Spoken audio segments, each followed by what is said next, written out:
बिस्मिल्लाहिर्रहमानिर्रहीम। अस्सलाम वालेकुम। माय नेम इज़ डॉक्टर सबा सईद। जो बच्चे टॉपिक हम लोग पढ़ रहे हैं दैट इज़ एंजाइम्स का आज हमारा लास्ट पार्ट है। फिर ये चैप्टर हमारा कंप्लीट हो जाएगा।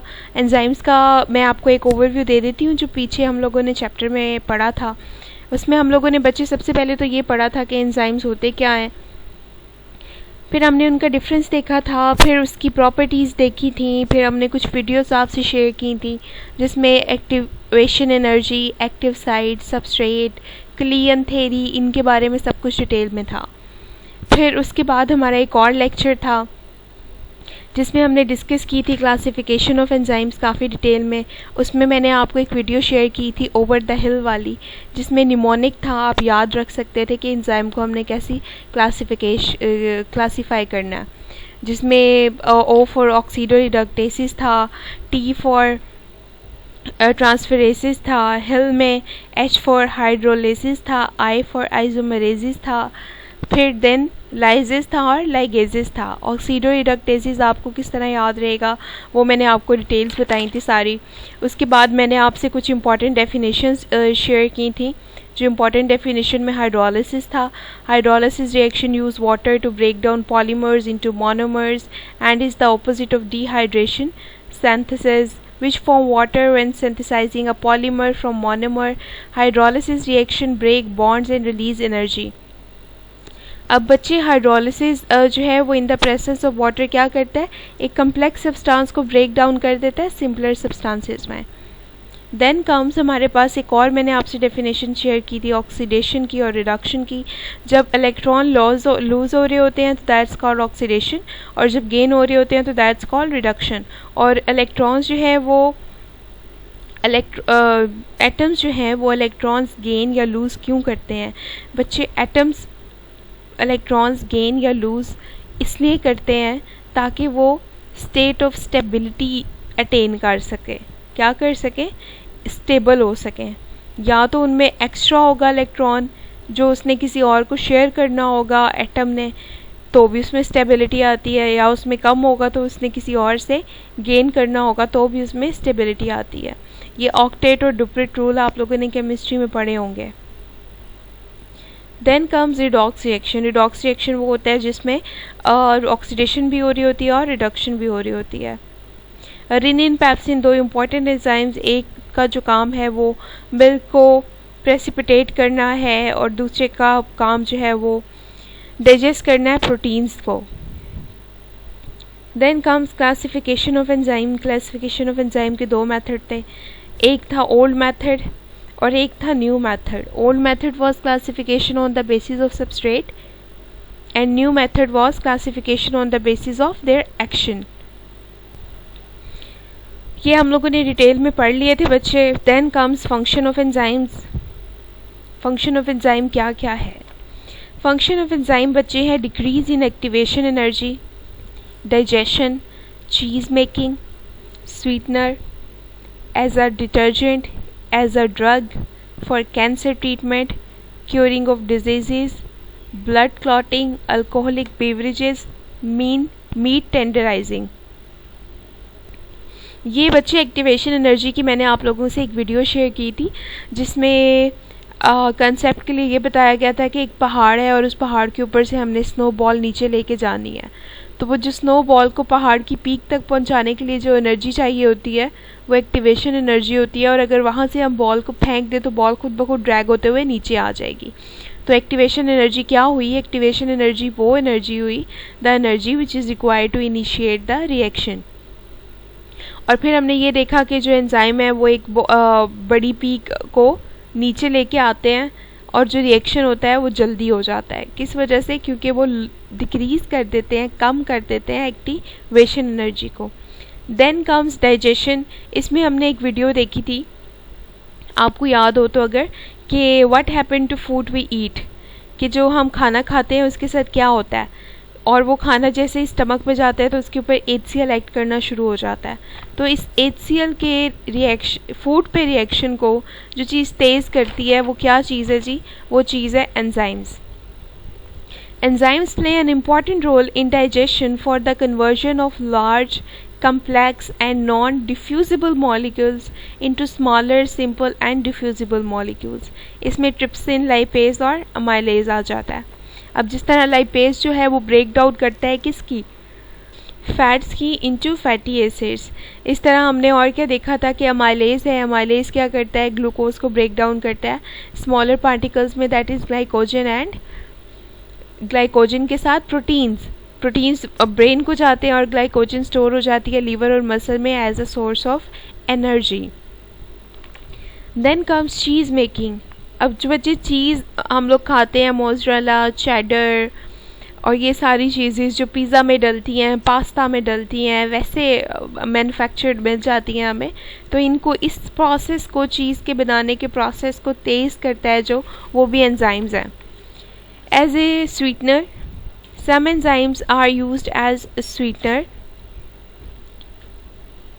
इसकी एग्जांपल है जी सुक्रोज बच्चे वैसे भी बहुत मीठी होती है, जो टेबल शुगर होती है इसको सुक्रोज कहते हैं. ग्लूकोसाइडेज एंजाइम कन्वर्ट कर देता है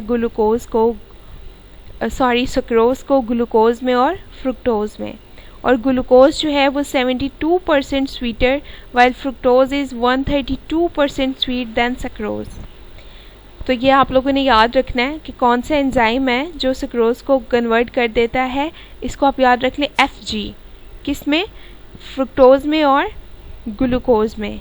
तो वो एंजाइम है जी glucosidase enzyme. Glucosidase enzyme convert करता है सुक्रोज को ग्लूकोज में और फ्रुक्टोज में. ग्लूकोज 72% अगर स्वीट है तो उससे भी ज़्यादा, मतलब आप डबल कर लें, तकरीबन 132% स्वीट है फ्रुक्टोज. सक्रोज से 72% ज़्यादा मीठा ग्लूकोज है और सक्रोज से 132% ज़्यादा मीठा फ्रुक्टोज है. एज ए डिटर्जेंट्स, बच्चे डिटर्जेंट्स होते क्या हैं? डिटर्जेंट्स बच्चे वो सब्सटेंस होते हैं जो क्लीनिंग एजेंट्स होते हैं. क्लीनिंग एजेंट्स किस तरह होते हैं, जब भी हम इनको सोल्यूशन में डालते हैं तो ये सरफेस टेंशन डिक्रीज़ कर देते हैं. ठीक है, सरफेस टेंशन डिक्रीज़ करते हैं तो जो आप कह लें कि मैल कुचैल है सारी, वो कपड़े में से निकल जाती है. Carbohydrates and proteins breaking enzymes are heat stabiliser and are used as detergents. और डिटर्जेंट्स में इसकी क्या एग्जांपल है बच्चे, प्रोटीएजेस. क्या करते हैं डिटर्जेंट्स, डिक्रीज़ करते हैं सरफेस टेंशन को. और वाटर सोल्यूबल क्लींजिंग एजेंट्स होते हैं which combine with dirt to make it more soluble. और फिर क्या करते हैं, मट्टी को पानी में डिज़ोल्व करके कपड़े से निकाल देते हैं. समझ आइए डिटर्जेंट्स कैसे काम करते हैं. डिटर्जेंट्स जो हैं बच्चे, जैसे ही हम पानी में डालते हैं, ये सर्फ वगैरह और बाकी जो इस तरह के वॉशिंग एजेंट्स होते हैं, it could either be viscous liquid, और ये जो पाउडर होता है ये डिटर्जेंट्स होते हैं. हम जैसे ही इसको सोल्यूशन में डालते हैं, obviously washing solution is water, तो सरफेस टेंशन डिक्रीज़ हो जाती है और इसको जो कपड़े की मैल कुचैल होती है उसको पानी में ये हल कर देते हैं, जिसकी वजह से कपड़ा साफ़ हो जाता है. Then comes as a drug. अब ये आगे पेन में हमारे पास एक इसकी ओवर द काउंटर जो है वो ड्रग है, वो मैं आपको दिखाऊंगी. तो ये किस लिए यूज़ होता है बच्चे, ये एज अ ड्रग भी यूज़ होता है, एज अ थेरेप्यूटिक मॉइटी भी यूज़ होता है. फिर बच्चे इसकी एक एग्जांपल है कि for cancer treatment such enzymes are use for cancer treatment like L asparaginase. L asparaginase जो है वो बड़ा इम्पॉर्टेंट एजेंट है फॉर ट्रीटमेंट ऑफ कैंसर को ट्रीट करता है. Then comes curing of disease. और कौन सी डिजीज़ हैं जो एंजाइम से क्योर होती हैं. Enzymes are also important in curing of disease such as rickets. Rickets जो बच्चे एक डिज़ीज़ है बच्चों में, जब उनकी हड्डियाँ बहुत ज़्यादा सॉफ्ट और वीक हो जाती हैं. Children due to vitamin D deficiency, उनको क्या होता है, जिन बच्चों में विटामिन डी की डेफिशिएंसी होती है उनकी बोन्स बहुत ज़्यादा वीक और सॉफ्ट हो जाती हैं. तो उनको हम क्या देते हैं, विटामिन डी देते हैं to promote absorption of calcium and phosphorus from GIT. And jaundice for heart problems भी देते हैं. Lactate dehydrogenase and for liver problem kinases are used. क्या है इसकी एग्जांपल बच्चे, कि ये यूज़ होता है रिकेट्स में, जॉन्डिस में और हार्ट डिजीज़ में। हार्ट डिजीज़ में जो एंजाइम यूज़ होता है that is lactate dehydrogenase. Liver problem जैसे जॉन्डिस जो है that is a liver problem, तो उसमें कौन सा एंजाइम यूज़ होता है? काइनेज यूज़ होता है। ब्लड क्लॉटिंग, खून का जमना, enzyme also cause blood clotting by protein thrombin. Thrombin अब क्या है बच्चे? थ्रोम्बिन एक एंजाइम है जो जनरेट करता है ऐसे प्रोटीन्स जो ब्लड को क्लॉट कर देते हैं, ठीक है। और थ्रोम्बिन ऐसा भी एंजाइम है जो कन्वर्ट कर देता है फिब्रिनोजेन को फिब्रिन में। तो फिब्रिनोजेन और फिब्रिन जो है, फिब्रिनोजेन इनएक्टिव फॉर्म है और फिब्रिन जो है वो एक्टिव फॉर्म है। तो ये जो एक्टिव फॉर्म फिब्रिन है ये ब्लड को क्लॉट कर देती है। मैं रिपीट कर रही हूँ कि एंजाइम्स जो हैं वो ब्लड क्लॉटिंग में भी बहुत इंपॉर्टेंट रोल प्ले करते हैं, क्योंकि ब्लड क्लॉटिंग प्रोटीन्स जो हैं वो थ्रोम्बिन बनाते हैं, और थ्रोम्बिन एक एंजाइम है जो कन्वर्ट कर देता है इनएक्टिव फिब्रिनोजेन को फिब्रिन में। और फिब्रिन जो है वो क्या करता है? FIBRIN फिब्रिन, ये क्लॉट बना देता है ब्लड का, खून को जमा देता है, जिससे ब्लीडिंग, एक्सेसिव ब्लीडिंग रुक जाती है। अल्कोहलिक बेवरेजेस, वो मशरूबात जिनमें अल्कोहल होती है। Amylase is used in and manufacturing of alcoholic beverages. क्या जी? कौन सा एंजाइम यूज़ होता है अल्कोहलिक बेवरेजेस में? अमाइलेज। इसकी एक एग्जांपल भी लिख लें अपने नोट्स में कि ग्लूकोमाइलेजेस जो हैं वो ऐसे एंजाइम्स हैं जो स्टार्च को ब्रेक कर देते हैं और उसके बाद क्या करते हैं? कन्वर्ट करते हैं स्टार्च को शुगर में। तो ड्यूरिंग फर्मेंटेशन शुगर कन्वर्ट हो जाती है अल्कोहल में यीस्ट से। मैं रिपीट करती हूँ, glucoamylase enzyme break starch and dextrin. It converts starch to sugar glucose which during fermentation are converted to alcohol by yeast। तो किस तरह अल्कोहलिक बेवरेजेस बनती है? ग्लूकोमाइलेज से। Then comes meat tenderizing। Trypsin, pepsin and papain are meat tenderizing to facilitate the process of digestion। अब meet टेंडराइजिंग का मतलब क्या होता है? गोश्त को बच्चे सॉफ्ट कर देते हैं जिससे वो जल्दी डाइजेस्ट हो जाता है और स्टमक को कम मेहनत करनी पड़ती है। उसके बाद हम पढ़ेंगे दो एंजाइम्स। ये हमारे पास दो फाइटो एंजाइम्स हैं। एक का सोर्स जो है वो पाइनएप्पल है और दूसरे का सोर्स पपाया है। पाइनएप्पल का उर्दू नेम अनानास है और पेपेन का उर्दू नेम पपीता है।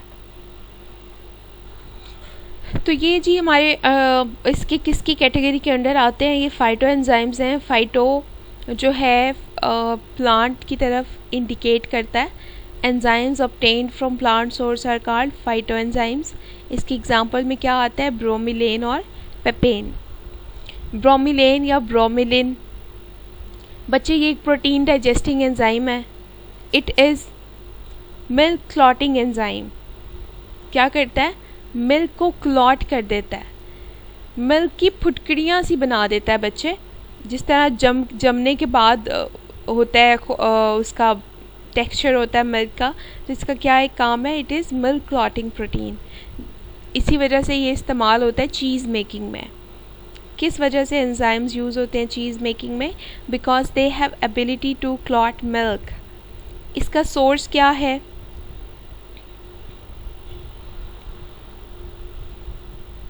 बच्चे इसका सोर्स है हमारे पास pineapple. It is obtained from juice and stem of pineapple plant. और पाइनएप्पल प्लांट का बायोलॉजिकल नेम क्या है? अनानास कोमोसस। अनानास से इसका नाम है अनानास कोमोसस।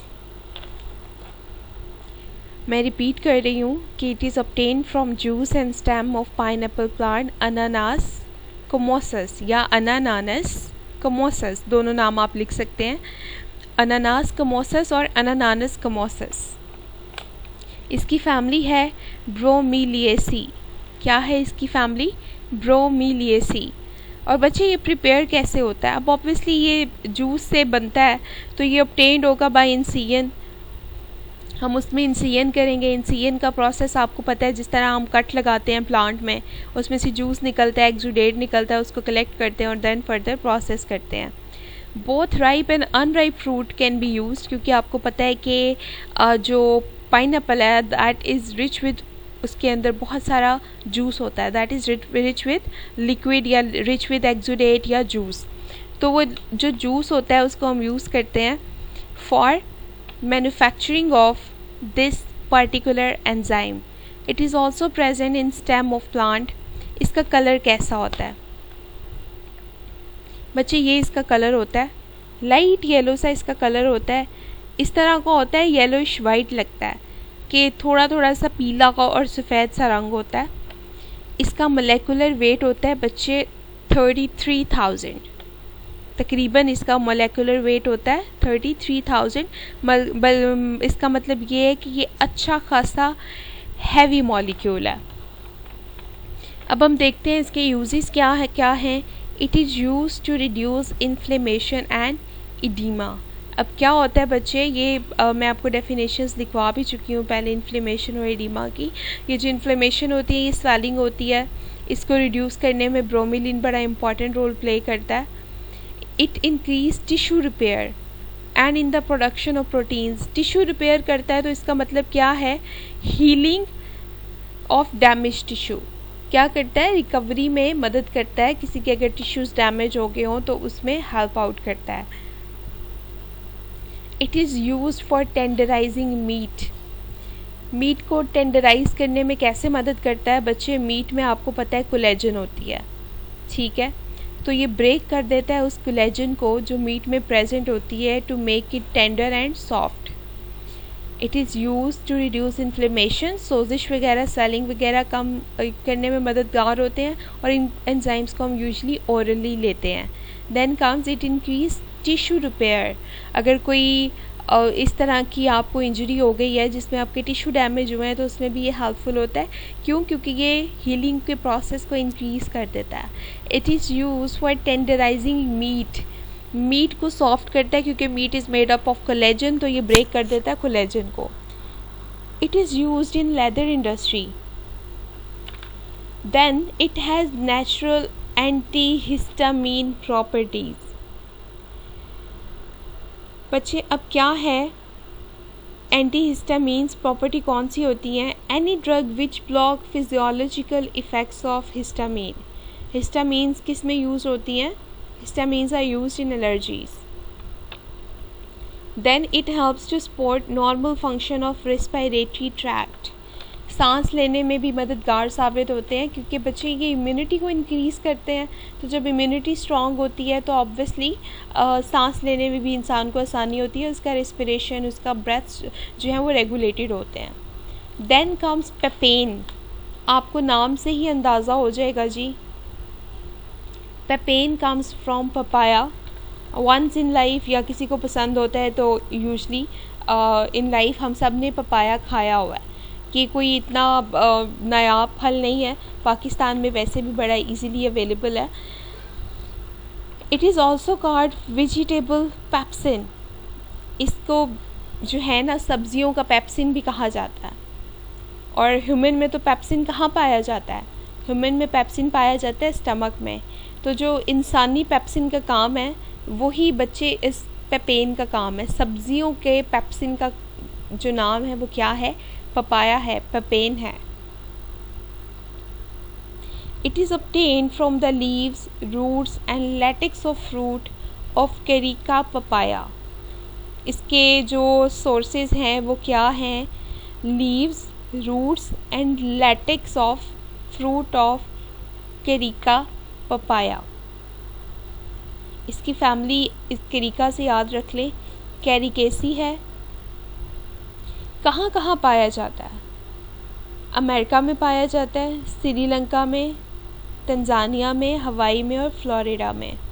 अब ये जो लिखा होता है ना कि इसकी डिस्ट्रीब्यूशन कहाँ कहाँ पाया जाता है, इसका मतलब ये होता है कि अब जिस तरह पाकिस्तान में बहुत सारी चीज़ें नॉर्दर्न एरियाज़ में पाई जाती हैं, क्यों पाई जाती हैं? इस वजह से पाई जाती हैं क्योंकि वहाँ पे उनकी ग्रोथ की जो टेम्परेचर, ह्यूमिडिटी, ये सब कुछ है वो साज़गार है।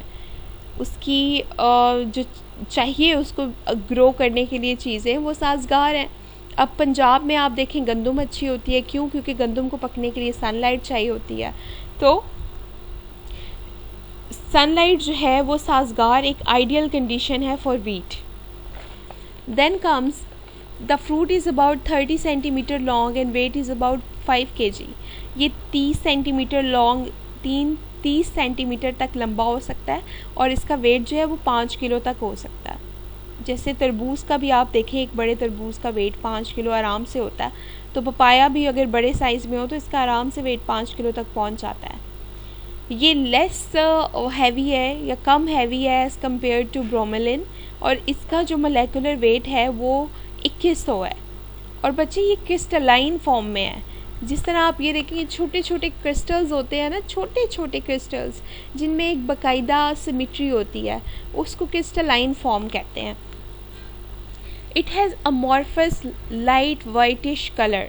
अब आपको ये पीछे नज़र आ रहा है, इसका लाइट वाइटिश सा कलर होता है। It is easily soluble in water but insoluble in alcohol, ether and acetone. Water में सॉल्युबल है लेकिन ऑर्गेनिक सॉल्वेंट्स में जो कि अल्कोहल है, ईथर एंड एसीटोन है, इनमें इनसॉल्युबल है।